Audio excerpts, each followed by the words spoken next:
the summer camp where teenagers faced the madness of the killer with garden shears. The movie begins by showing a group of teenagers camping at a site called Blackfoot. At this camp, there is a counselor known for being extremely cruel named Cropsy. Cropsy loves to bully the campers there. He is also very harsh and never hesitates to yell at anyone who breaks the camp's rules. One day, the group of teenagers camping there becomes fed up with Cropsy's abusive behavior. They come up with an idea to get revenge by playing a prank on him while he's asleep. That night, they gather and start their plan. One of them sneaks into Cropsy's cabin to place a fake human skull with a candle inside it.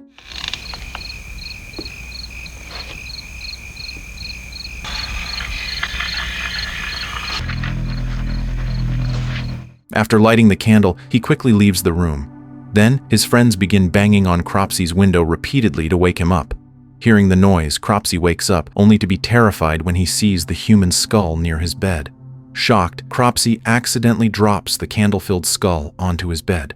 The fire from the candle begins to spread and catches his body on fire. Things get worse when the flames ignite some kerosene nearby. Cropsy is soon engulfed in flames, burning alive. The teenagers actually want to help him, but the fire is too intense and they panic in fear. Cropsy runs out of his cabin screaming for help, his body still burning. Unfortunately, as he runs aimlessly, he falls off a cliff and plunges into a river. Seeing that, the teenagers believe Cropsy has died. 5 years later, it's revealed that Cropsy is still alive. After the incident, his burned body was carried by the river until a stranger found him. The stranger quickly took Cropsy to a hospital for medical treatment. According to the doctors, nearly 80% of Cropsy's body was severely damaged. They tried to help him by performing skin graft surgeries to repair his face, but the operation failed, leaving his face horribly disfigured. After 5 long years of treatment, Cropsy is finally declared recovered and discharged from the hospital. However, the terrible event from 5 years ago has turned him into a vengeful man. Cropsy has now become a psychopathic killer who takes lives to satisfy his hatred. After leaving the hospital, Cropsy meets a prostitute and invites her to make love. But as soon as Cropsy removes the mask covering his face, the woman screams in horror and refuses to sleep with him because of his horrifying appearance. Enraged, Cropsy kills the woman using a pair of garden shears he finds in her room. Taking the shears with him, Cropsy heads to Blackfoot Camp once again, this time to spread terror among anyone who dares to stay there. The scene then shifts to a group of teenagers camping at a central campsite called Stonewater. The teens are seen enjoying a game of softball. At one point, the ball bounces off and rolls into the forest. Quickly, one of the girls from the camp goes into the woods to retrieve it. While searching for the ball, the girl almost gets killed by Cropsy, who has come to this camp after noticing there are many people there. Luckily, she finds the ball just in time and runs back to the field.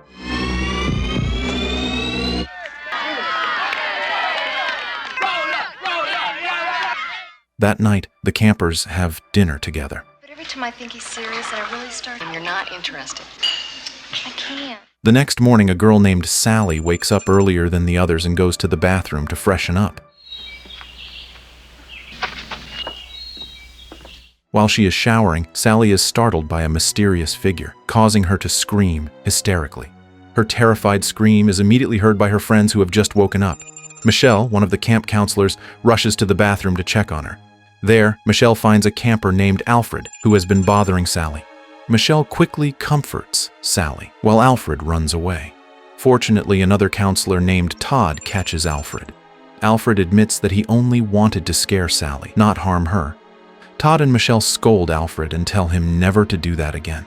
Michelle even suggests that Todd should expel Alfred from the camp because he has been acting strangely ever since he arrived. But in truth, Alfred isn't a bad person. He's just been bullied and isolated by the other campers. Because of that, he has become shy and finds it hard to socialize. Alfred only has a few friends who are kind enough to hang out with him. The person who bullies Alfred the most is a teenager named Glazer, who happens to be Sally's boyfriend, the same girl Alfred was caught spying on. In fact, Alfred has secretly liked Sally for a long time, which is why he often follows her around.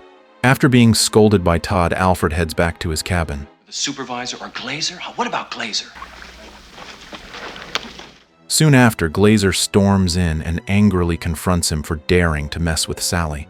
Luckily, Todd shows up just in time to stop Glazer's aggression toward Alfred. Glazer? What's your problem? I'm gonna tear you up so bad. And remember, it's a long summer. Later that afternoon, everyone goes swimming in the lake beside the camp. There, Glazer deliberately pushes Alfred into the water, even though he knows Alfred can't swim. Panicking, Alfred struggles in the water until his friends quickly pull him out. Upset by Glazer's bullying, Alfred's friends decide to prank him in return. With Alfred's approval, they ambush Glazer later using a toy gun to get back at him. That night, while in his cabin, Alfred spots a terrifying figure outside the window. When his friends look to see what he's talking about, no one is there. It seems that what Alfred saw was actually Cropsy. Not long after, Todd enters the cabin and invites everyone to join the others for dinner. Face, huh?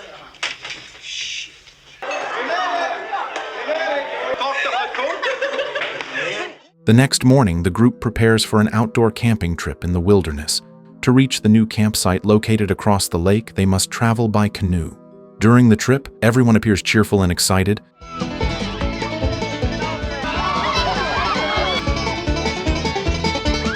Eventually, they arrive at the site and set up camp. That night, they sit together around a campfire while listening to a story told by Todd. Todd begins recounting a horrifying tragedy that once happened at a nearby campsite called Blackfoot. The place has been closed ever since that night. The tragedy involved a cruel camp counselor named Cropsy, who was notorious for mistreating his campers. One night, several campers seeking revenge decided to prank Cropsy. Their plan was only meant to scare him, but things went horribly wrong, leading to Cropsy being burned alive. The teenagers back then were certain that Cropsy had died after falling into the river, but when the police searched for his body, they never found it. Todd ends his story by saying he believes Cropsy is still alive somewhere, though no one knows where. Suddenly, a terrifying figure begins to appear and disturb them. And as he screamed out, burned alive. Right now. But this time he chose the wrong guy. Next thing anyone knows, Cropsy's trapped alive and you're dead. It turns out that the terrifying figure is actually their friend, Eddie. Eddie then invites the girl he likes, Karen, to go swimming in the lake. At first, Karen hesitates because she didn't bring a swimsuit. But after Eddie convinces her, Karen finally agrees to join him, swimming completely naked. The two enjoy their time together, laughing and getting intimate in the water. As things grow more passionate, Eddie tries to persuade Karen to make love with him. Karen refuses and quickly leaves him behind. When she reaches the shore, she suddenly realizes that her clothes are missing. She begins searching for them, noticing pieces of her clothing hanging on nearby tree branches. While looking for her clothes, Karen is suddenly attacked and murdered by Cropsy, who had been secretly watching them the entire time.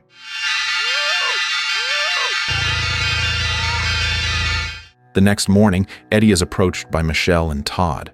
They start questioning him about Karen's whereabouts, since everyone knows that she was with Eddie last night and hasn't returned since.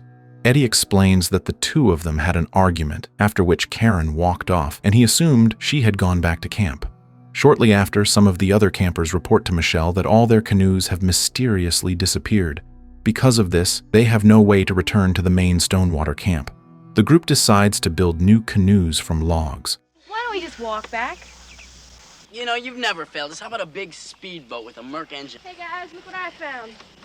Once the canoes are finished, Michelle and Todd send half of the campers to paddle back to the main camp. During their journey, they spot one of their missing canoes floating on the water, seemingly carried away by the current. Said, okay, she was upset about something, all right?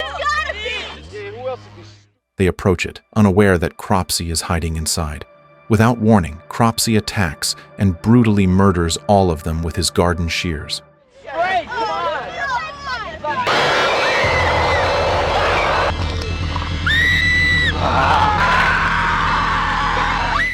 Meanwhile, back in the forest, while everyone else is busy figuring out how to get back, Sally and her boyfriend Glazer sneak off to make love in the woods. Afterward, Glazer tells Sally he'll be right back to grab a lighter and start a campfire to keep her warm. As soon as Glazer leaves, Cropsy appears and kills Sally.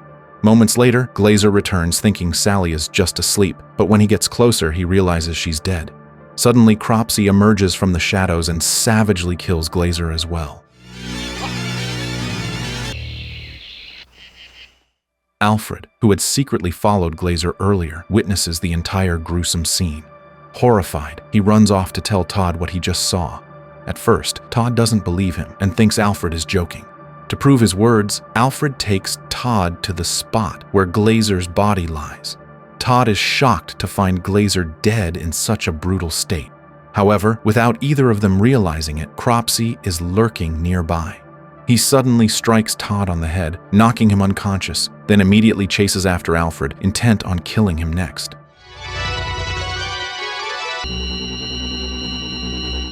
The next morning, Michelle and the remaining campers notice that the canoes they built the day before have drifted back to their campsite.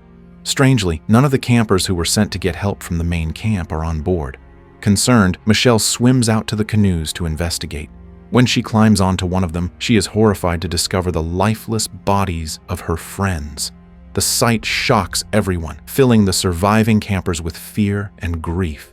Moments later, Todd regains consciousness after being knocked out and immediately warns everyone that a psychopathic killer is after them. He instructs Michelle to take the remaining campers back to the main Stonewater camp, while he goes to find Alfred, who is still being hunted by Cropsy. While searching for Alfred, Todd hears Alfred screaming in the distance. Cropsy has caught him.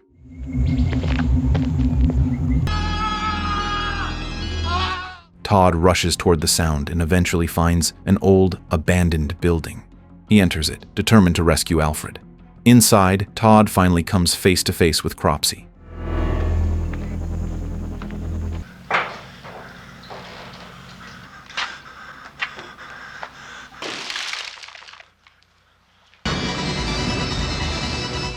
It is then revealed that Todd was one of the teenagers who played the prank on Cropsy 5 years ago.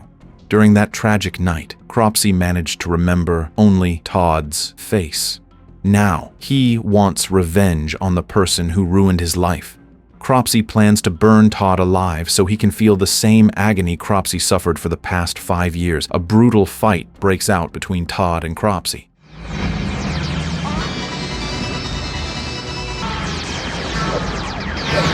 Just as Todd is cornered and about to be killed, Alfred manages to free himself and stabs Cropsy from behind with the garden shears while he's distracted. At first, they think Cropsy is dead, but he suddenly rises again, still trying to kill them both. Reacting quickly, Todd grabs an axe and strikes Cropsy in the head, killing him. To make sure it's over, Alfred sets Cropsy's body on fire, burning him completely. They never found. After the horrific ordeal, Alfred and Todd are rescued. The final scene shows another group of teenagers sitting around a campfire, retelling the terrifying story of the psychopath Cropsy, and the story comes to an end.